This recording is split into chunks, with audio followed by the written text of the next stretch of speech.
How are we doing, my friends? We are coming up on one of the biggest holidays of the year. And sometimes this can be an overwhelming time. Other times it can be a joyous time. Still others, it can be a time where you are resting. And I hope that you are loving this season. I want to say thank you to Pot Mason for sponsoring today's video. I'm going to share something beautiful with you very soon. But first, I want to talk about holiday hosting with Grace. Now, last year, I did not get to host at all. And it is one of my favorite things to do. I just love welcoming people into your home. Now, I've heard from so many women over the years that holiday hosting is extremely intimidating to them because of this perceived need for perfection.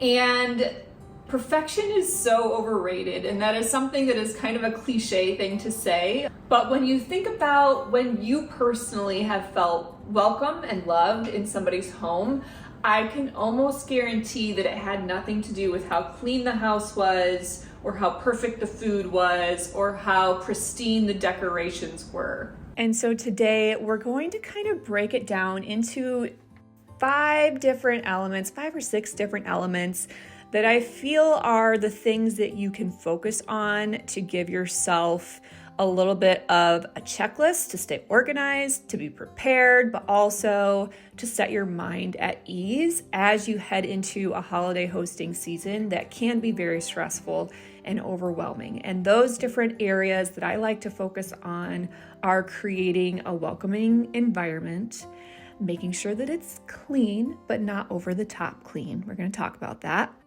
Incorporating cozy glows and scents to create atmosphere in your home.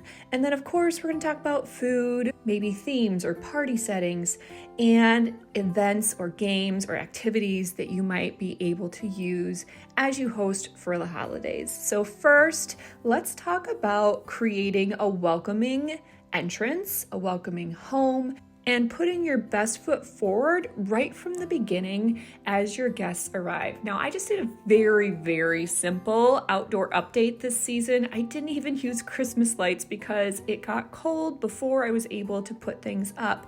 But doing very simple things like reusing my fall fake mums, using the cuttings from our pine Christmas tree, and just wrapping with some gold, with some wreaths, and creating a really nice little entrance is all that it takes. And then once you come inside, I want to talk about creating an environment where people can rest and relax. And part of that involves comfortable seating, having adequate seating. And I want to thank Pot Mason for sponsoring this portion of my holiday hosting video. Before I do any holiday hosting, I really wanted to update our bar stools. I enjoyed the bar stools that we had previously, but they were actually too low for our countertop and it wasn't very comfortable to sit here. So these new bar stools from Pot Mason are 3 inches taller than our previous ones, and they are extremely comfortable. I love the curved backrest. The metal legs are very sturdy, and this really beautiful coastal woven detail is perfect.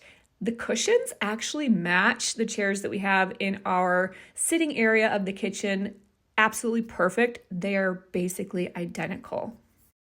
They were extremely easy to assemble, just a few bolts, and you get this absolutely stunning coastal-inspired faux rattan back that is perfect for so many different styles. And I really, really love how they're going to add a lot of character and uniqueness to my kitchen. Now, one thing that sometimes is hard to gauge when you are shopping online can be coloring. And when I put these up against our dark walnut island, the base wasn't quite the color that I was expecting it to be. And so I thought to myself, after sitting in them and assessing them, do I want to keep these? Do I want to return these? I thought, I love them. I love how comfortable they are. I love how beautiful the back is. They're so sturdy. And I can do something about the color. That is something I can change. All right, this is totally experimental. I've never stained a metal before, But gel stain is specifically made to apply on top of something. It doesn't soak into, like if you use it on wood, it doesn't soak into the wood. It just stays as a layer on top, and it is made for metal. So I'm hoping that it'll work, but your guess is as good as mine. So I'm just gonna make sure that everything is clean and start applying and hope that it works out. As most of my projects go. These Pot Mason bar stools were so affordable, and I really didn't want to take them back. And I'm so glad that I just updated the base with some gel stain. If you're interested in the tutorial, I did record how I did it. So leave me comments if you would like me to create a video specifically on how I updated them. Now that I have done so, they are literally perfect. I'm so glad I found Pot Mason while I was on the hunt to add more organic modern style to my traditional kitchen. They offer the perfect blend of style and functionality. Now, I think that another element of hosting and creating just a really restful and welcoming and comfortable environment for your guests is having space for them to kind of access what they need without having to ask you. Things like toilet paper in the bathroom, hand towels, making sure that there's Kleenexes available, just really simple, basic needs that you can cover for your guests ahead of time and make it really obvious so that they might not have to ask you some of those kind of awkward questions. Another element that I really like to focus on is creating a beautiful environment and one that is not cluttered or overwhelming. And I was feeling really overwhelmed with this buffet that I decorated for Christmas earlier this season. Just after living with it for a couple of weeks, I didn't like how it looked anymore. And so I wanted to create something that would be more accessible for my guests to use the Keurig, create their own little cafe experience. I popped some of these really easy, cute stir sticks that are perfect for hot cocoa or for coffee or for lattes that the guests can just walk up to the Keurig, grab a mug, do the exact drink that they want for their evening, having the K-Cups displayed so that they don't even have to ask, and just creating their own little self-serve coffee bar.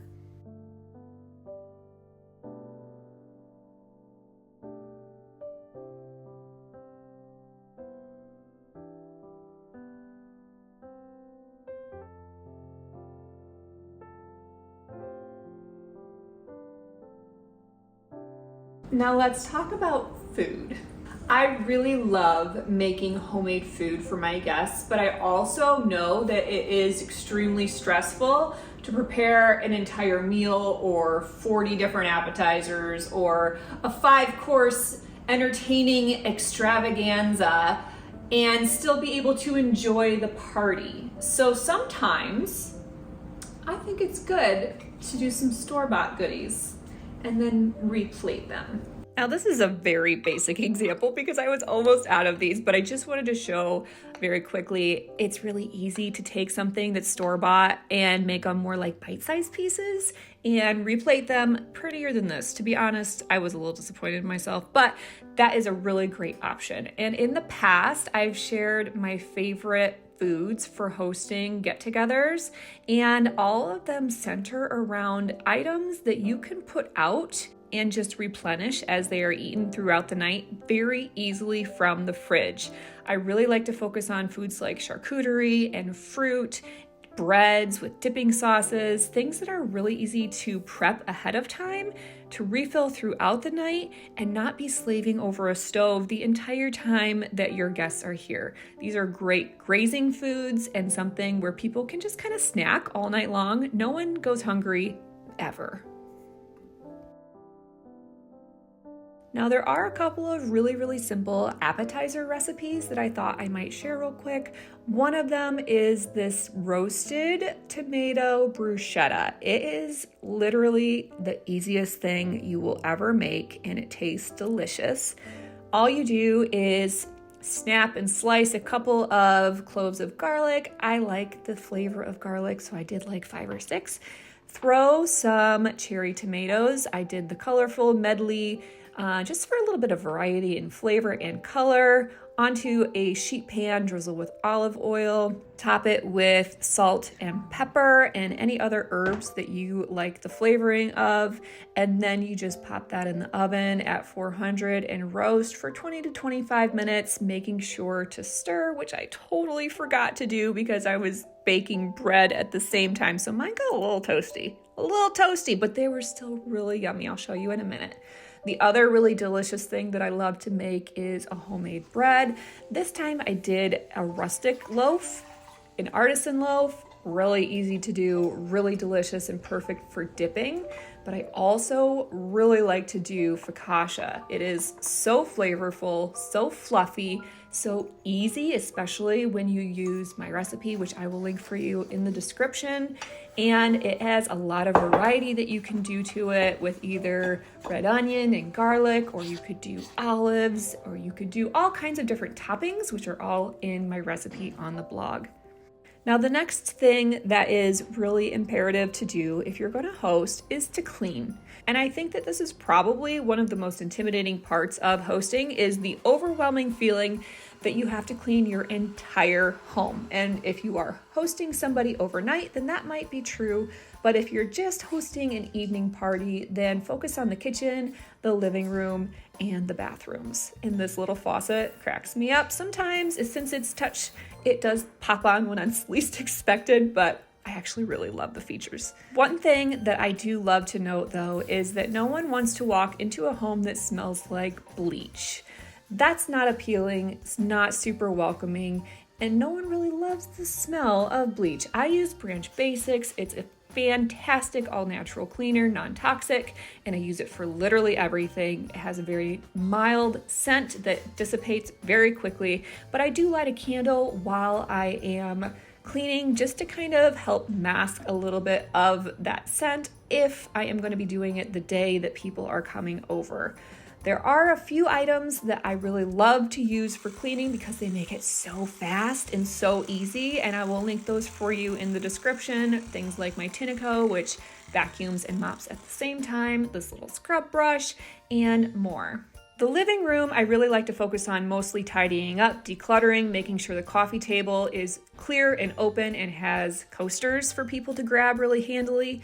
And I like to make sure that any pet hair might be off of those sofas. Now, back to my bruschetta tomatoes. I told you they're a little toasty. That's okay. We're gonna call that extra wonderful flavor. Once you've roasted them, all you do is chop them really coarsely and you pop them into a bowl with some fresh herbs like oregano, basil, thyme, and you have a really easy bruschetta, which you can use either on its own with crackers or chips or little crostinis, or you can also add some balsamic glaze on top of that. You can use it with a goat cheese or mozzarella. There are so many varieties that you can use with this and get really creative, and it's so easy and almost completely hands-off. Now, I do really love to make homemade bread, so I feel like I'm more drawn to do this when I'm hosting. But if you don't love to make homemade bread, there are so many really tasty store-bought options. This is a great thing to buy from the store. It is a little bit time-consuming, so if you are running low on time, grab your breads from the store, grab some crackers, go through and just really dissect what can I make quickly the day of versus what would I benefit from buying store-bought. Now, I know that some people are against asking guests to bring food, but our favorite parties are potlucks. Our friends bring some of the most amazing food to our home, and we get to all enjoy it together, and everybody really takes a lot of joy in providing that environment for friends and family. Now let's talk very quickly about either an event or games or a theme that you might do. One thing that might be really fun to do is go tour Christmas lights and then come back to your home for a party. Other times that we've had the best time is doing Minute to Win It games.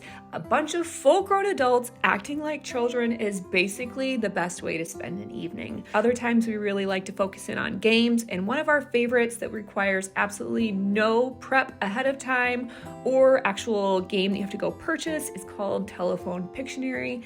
You basically just pull a bunch of scrap pieces of paper. Each person gets a pile with one piece per person in the group, and then The first person writes down a phrase like Santa's reindeer. The second person flips that to the next piece of paper and draws Santa's reindeer. And then the next person flips it and they write what they think the drawing is. And then the next person draws, and so on until you get through the whole stack. And by the end of your telephone Pictionary experience, it is absolutely hilarious to read through them together. Now, I know that there are so many more things that you can do to create a really special environment for your guests. You could do really simple party favors. You could have full-out themes. You could do ugly Christmas sweater theme. You could do a black tie theme. You can go as elaborate or as casual as you want. But the ethos that I really want to convey in today's video is that holiday hosting is only as stressful and complicated as you make it. Some of our very favorite nights have just been people bringing their own dish to pass and having good conversation for 4 to 5 hours on end while the kids play in the basement. It does not have to be overly complicated. Just create that welcoming environment where your guests come in, they feel at rest, they feel welcome, they feel loved. And the really cool thing about it is that you get to set that tone. If your guests walk in and you're saying, oh, I'm sorry, it's not clean enough, oh, I'm sorry, then they're going to be put kind of on edge. But if you open the door and you say, I am so happy you're here, come on in, it's going to be a fantastic night.